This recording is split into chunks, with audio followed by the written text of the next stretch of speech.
Hello there, grade 12 EDM students. This video is about managing personal finance.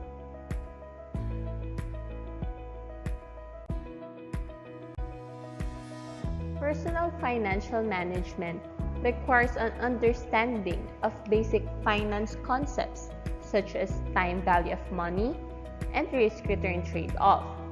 It is a prerequisite that the individual reads the fine print of investment schemes offered to him before deciding to allocate part of his funds in these schemes. It is important that he must assess his ability and the willingness to take on risk in order to properly set his investment objectives. This includes evaluating his present stage in an individual's life cycle. With these considerations in mind, it is then up to the individual to simply decide and put into action his financial plan. Developing this financial plan is not exclusive to a certain range or financial standing. Everyone, including you, high school students, should start now.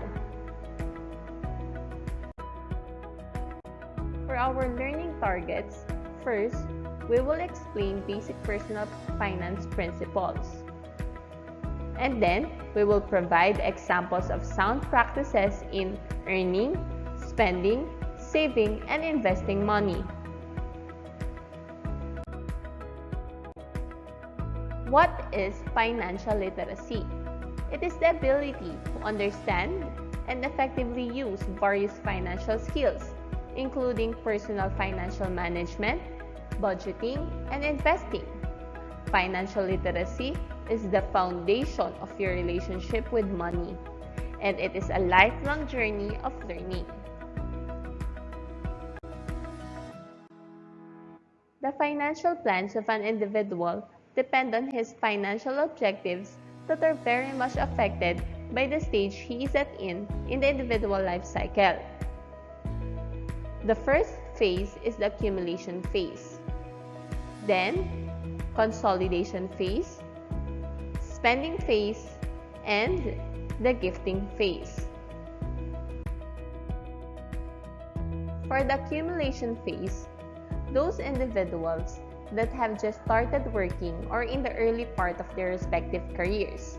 Since they are relatively young, they can afford to take on high-risk investments, for they can simply start again if they fail in some of their business ventures and investments. In this phase, they are still accumulating the assets that will satisfy their individual goals. Typical assets that an individual or household acquires at this stage include their own car or house. It is also at this stage that individuals start living separately from their parents. Individuals may start by first renting a condominium unit or house, then eventually buying one of their own. Because of their acquisition of cars and houses, individuals at this stage also start incurring significant liabilities in the form of car and home mortgages. These mortgages are typically paid over a long time horizon. Most car loans are paid over 5 years, while housing loans extend much longer for 20 to 25 years. Individuals must ensure that their earnings are more than enough to cover for these fixed obligations and still provide the funds for their daily living expenditures for food, transportation, utilities, and clothing. It is then crucial that they should not enter into these loans if their earnings over the loan amortization period are not enough to pay for the required regular payments. Aside from these short-term goals, they will also intend to save for future expenditures, such as the tuition of their children and for their eventual retirement, as well if the funds are still available after considering the required daily living expenditures and their fixed obligations.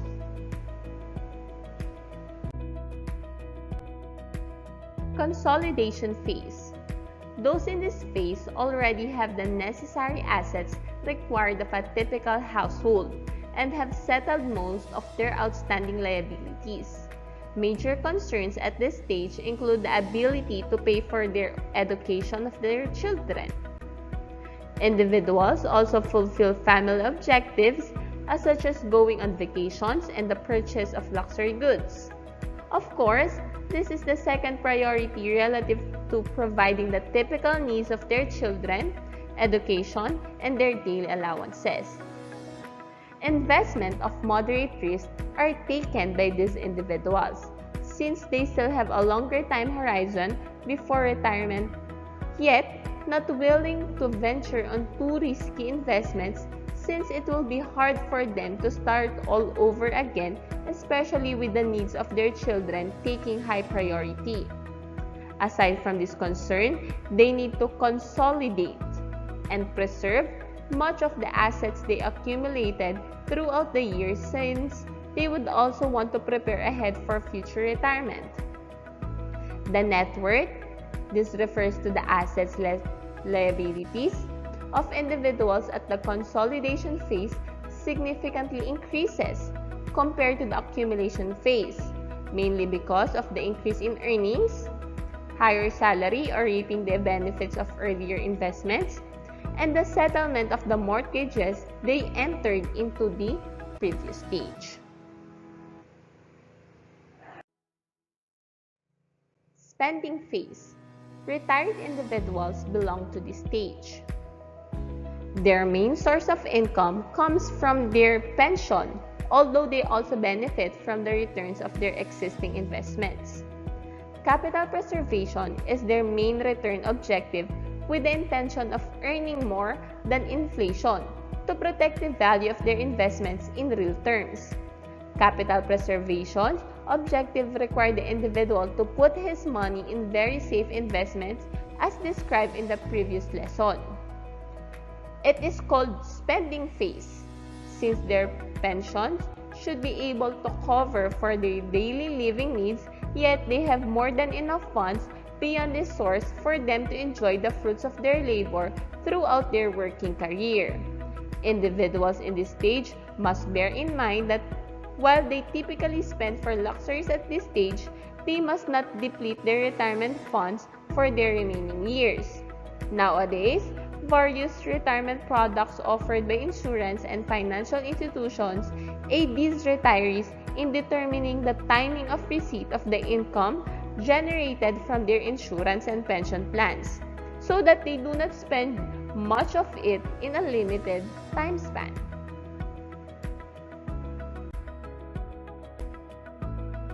Gifting phase.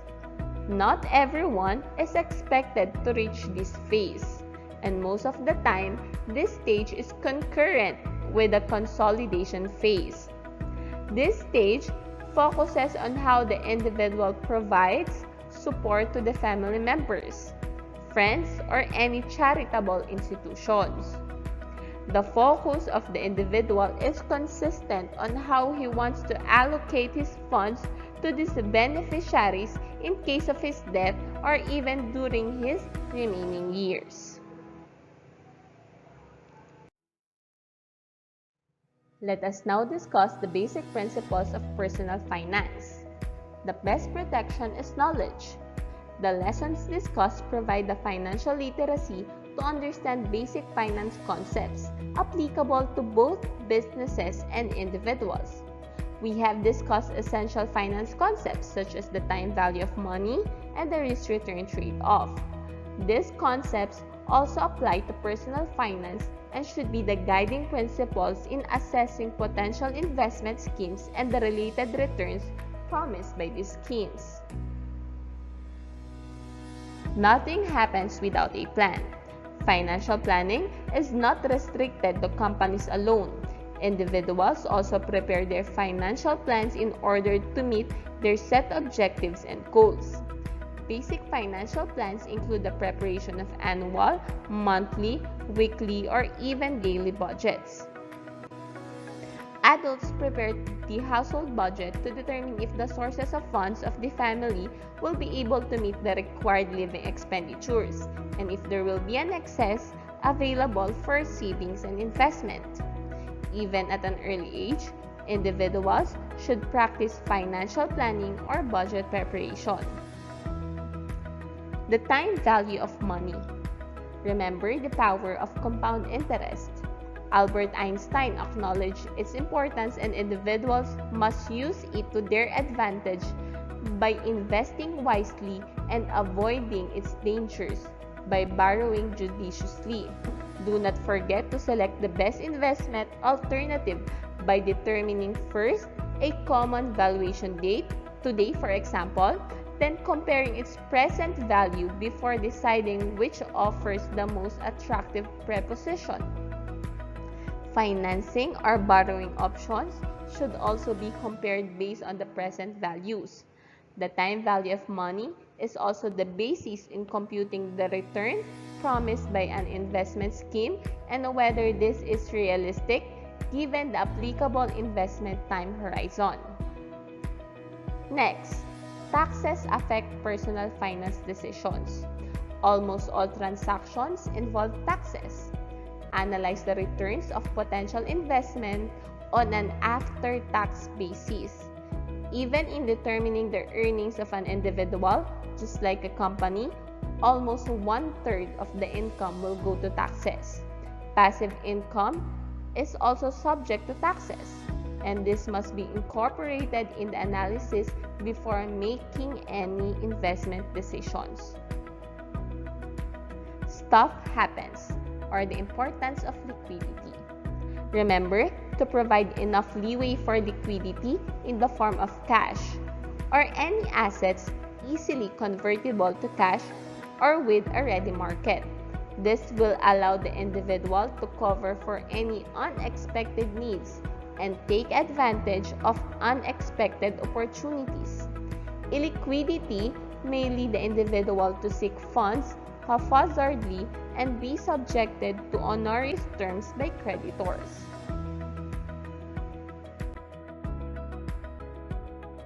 Waste not, want not, smart spending matters.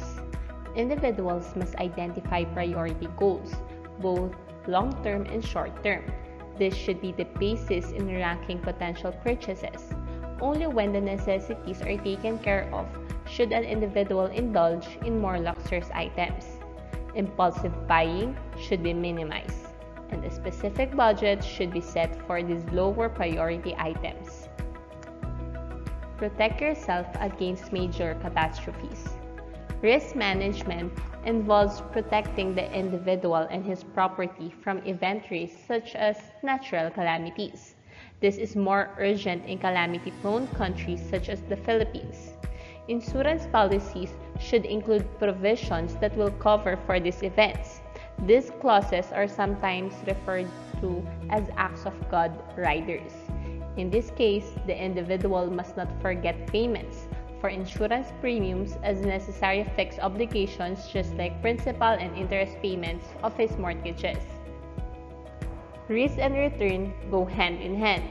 If you desire to achieve higher returns, you must understand that investments that will provide this involve higher risk. Asset classes being considered by the individual should fall within his risk tolerance level. Mind games and your money. Achieving financial proficiency does not solely involve formulae and computations. Finance is a much broader field that includes the study of behavioral traits and reactions of individuals. Behavioral finance is an interesting field to study and seek applications to personal finance problems. Last step or last principle, just do it. Now that you have covered the basic concepts in financial management as provided by our discussion, it is up to you to apply these concepts now and in the future, regardless of the field or career you will specialize in. We have covered a wide range of topics including financial statement analysis, planning and forecasting, working capital management, short-term and long-term sources of financing, and evaluation of long-term investment. These lessons provide basic and simple guiding principles for you to apply and inform other family members about. So just do it.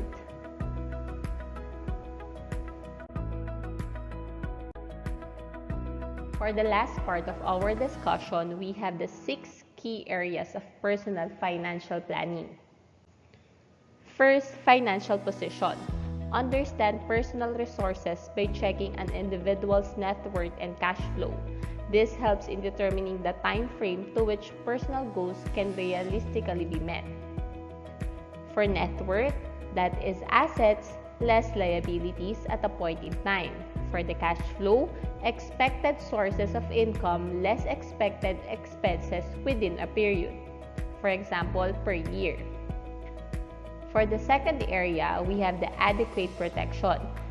This will help the analysis of protection needed for unforeseen risk. How they have planned for financial risks such as disability, illness, long-term care, and death. Some insurance plans enjoy some tax benefits. So please be ready for the risk of liability, property, death, disability, health, and long-term care. Third area is the tax planning. How do they plan the timing of income and deduction for tax purposes? Understanding possible tax incentives, deductions, rebates, etc. can have a significant impact on managing personal finances, given the magnitude of taxes paid by an individual.